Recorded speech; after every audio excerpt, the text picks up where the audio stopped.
Hello दोस्तों, welcome back to my channel. So I hope कि आप सभी ठीक होंगे। तो आपको पता है ये चैनल है नर्सिंग एजुकेशंस। ओके, तो नर्सिंग एजुकेशंस में आज आपका नया टॉपिक है एंटीपार्टम हेमरेज, जो कि हमारा मिडवाइफरी का एक मेन टॉपिक है एंटीपार्टम हेमरेज, और हर बार एग्ज़ाम में पूछा जाता है। तो आपको पता है कि इस बार 2023 में एग्ज़ाम में नवंबर में जो एग्ज़ाम ओबीसी का हुआ था, सो इसमें ये टॉपिक पूछा गया था क्वेश्चन पेपर में। अगर आपको याद हो तो आप क्वेश्चन पेपर देख सकते हो, मैंने क्वेश्चन पेपर डाल रखे हो के।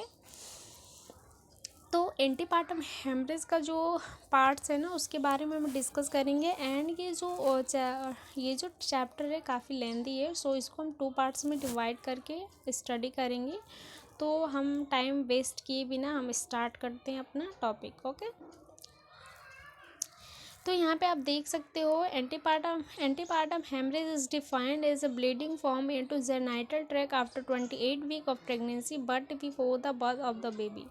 मतलब कि 28 वीक की प्रेगनेंसी होती है। ओके, 28 वीक की प्रेगनेंसी नहीं, 37 वीक की प्रेगनेंसी होती है। बट यहाँ पे जहाँ 28 वीक की प्रेगनेंसी हुई है, बेबी एक्सपल आउट होने से पहले क्या होती है, इंटरनल ब्लीडिंग स्टार्ट होती है, उसको बोलते हैं एंटीपार्टम हेमरेज।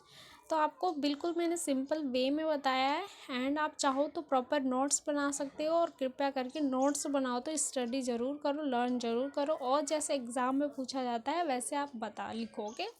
हम किसी दिन बात करेंगे कि यूपी स्टेट मेडिकल फैकल्टी की जो कॉपी क्वेश्चंस पेपर होते हैं उसके आंसर सीट कैसी लिखी जाती है, उस पर हम डिस्कस करेंगे। ओके, बट हमारा जो सिलेबस जैसे हमने देखा था वैसे टॉपिक अगर रिवाइज कंप्लीट हो जाता है देन हम उस पार उस टॉपिक पे हम डिस्कस करेंगे। ओके, तो जो इसका पार्ट्स है उस पे हम काफ़ी मतलब उस पार्ट्स पे हम आते हैं।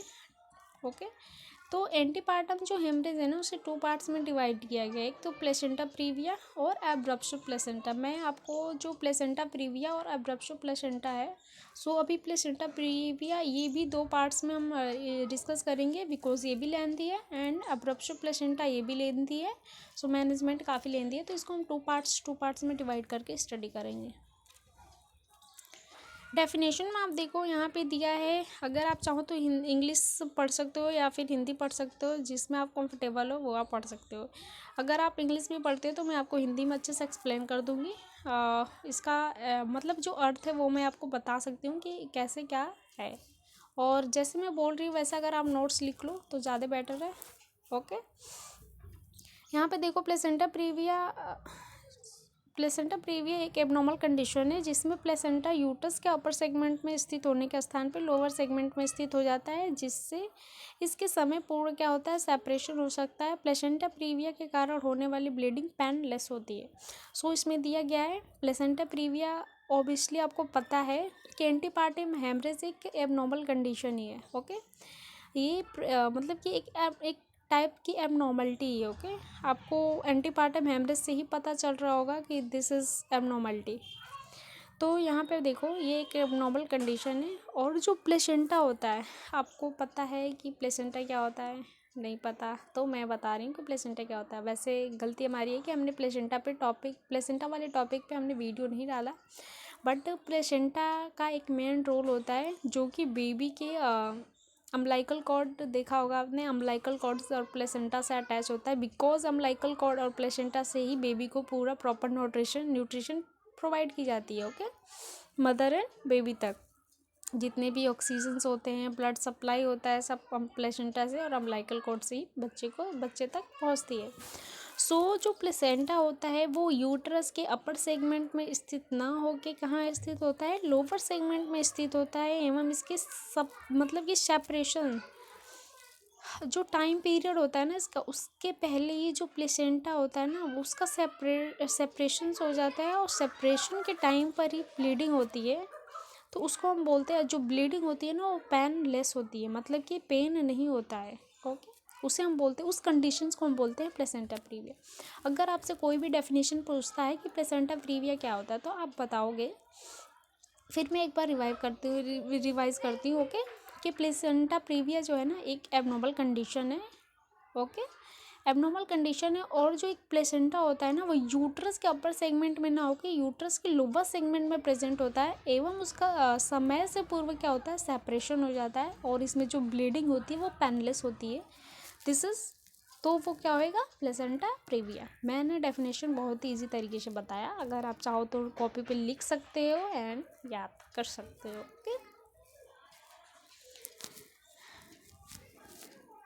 एंड यहाँ पे थोड़ा ब्लर हो गया बट कोई नहीं, मैनेज कर लेंगे।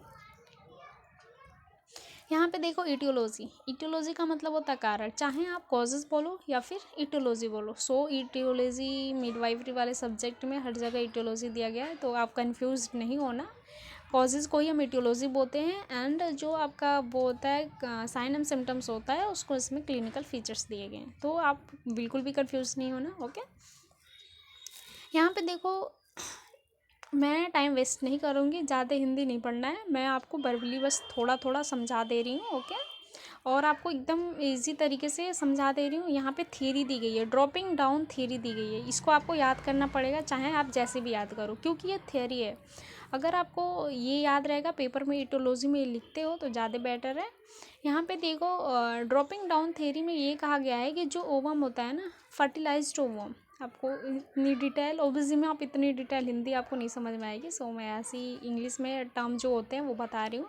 जो एक फर्टिलाइज्ड ओवम होता है ना वो क्या होता है यूट्रस होता है ना उसके तरफ नीचे की तरफ गिरता चला आता है। ओके और अपर सेगमेंट की डेसिडुआ से क्या होता है ये ओवम लोअर यूट्राइन सेगमेंट में आ जाता है या और क्या होता है वहीं पे स्थापित हो जाता है। सो उस कंडीशंस को ड्रॉप एंड डाउन थ्योरी दी गई है, ये एक प्रकार की इटियोलॉजी दी गई है। ओके एंड आपका सेकंड है ये अन्य सिद्धांत या मान्यता पूर्वक डेसिडुआ की डिफेक्ट कोरियोनिक विलायत तुलनात्मक अधिक क्षेत्र पर फैल जाती है, जिससे कि वोवम परिवर्तन रूप से इसमें प्लेसेंटा का आधार क्षेत्रफल सरफेस एरिया विस्तृत हो जाता है।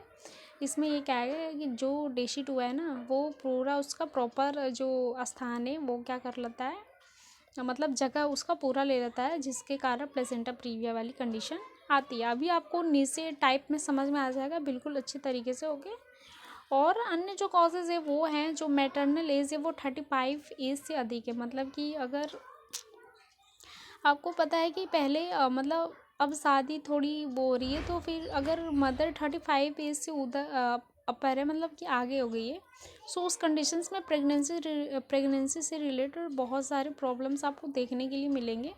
And multiparity malnutrition in mother, अगर मदर माल न्यूट्रिशन है मतलब कि उसको प्रोटीन एनर्जी की कमी है जिसमें ये कंडीशंस आ सकती हैं। और प्लेसेंटा का साइज़ अगर लार्ज है तो भी हो सकता है।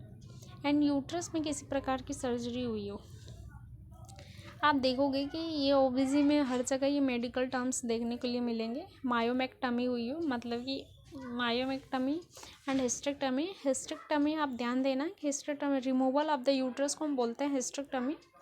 एंड वन वर्ड में पूछा जाता है कि हिस्टेक्टमी क्या होता है या फिर यूट्रस की रिमूवल को हम क्या बोलते हैं, तो आप हमेशा याद रखना कि हिस्टेक्टमी बोलते हैं uterus removal of the uterus.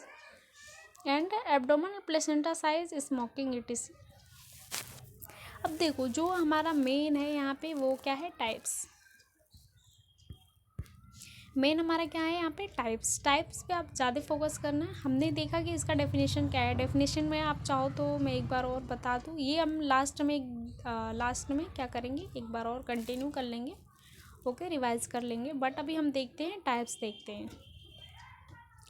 यहाँ पे देखो टाइप्स में आपका इसके 4 टाइप्स होते हैं।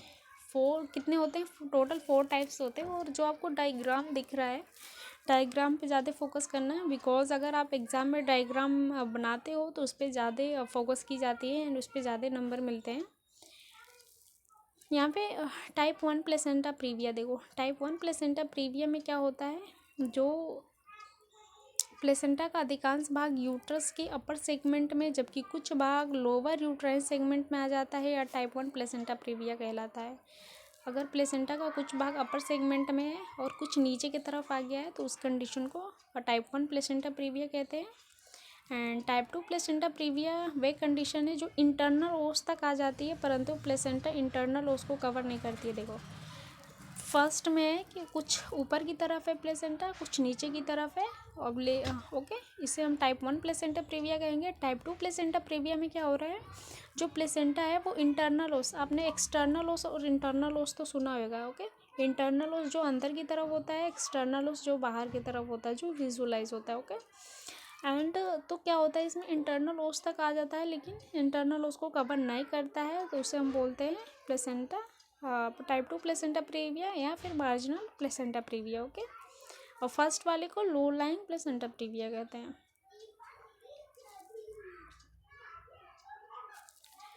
थर्ड वाले में देखो दिया है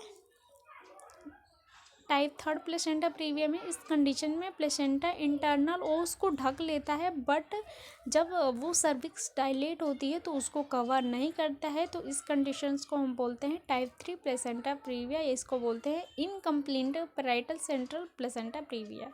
बिल्कुल मतलब सिंपल है ये। अगर थर्ड में क्या है, इंटरनल ओस तक तो आ जाता है, इसको क्लोज भी कर लेता है, बट जब सर्विक्स डायलेट होता है तो क्या करता है, ये ओस को कवर नहीं करता है, वहाँ से हट जाता है, तो उस कंडीशन को हम बोलते हैं टाइप 3 प्लेसेंटा प्रीविया या फिर incomplete over parietal central placenta previa भी कहते हैं।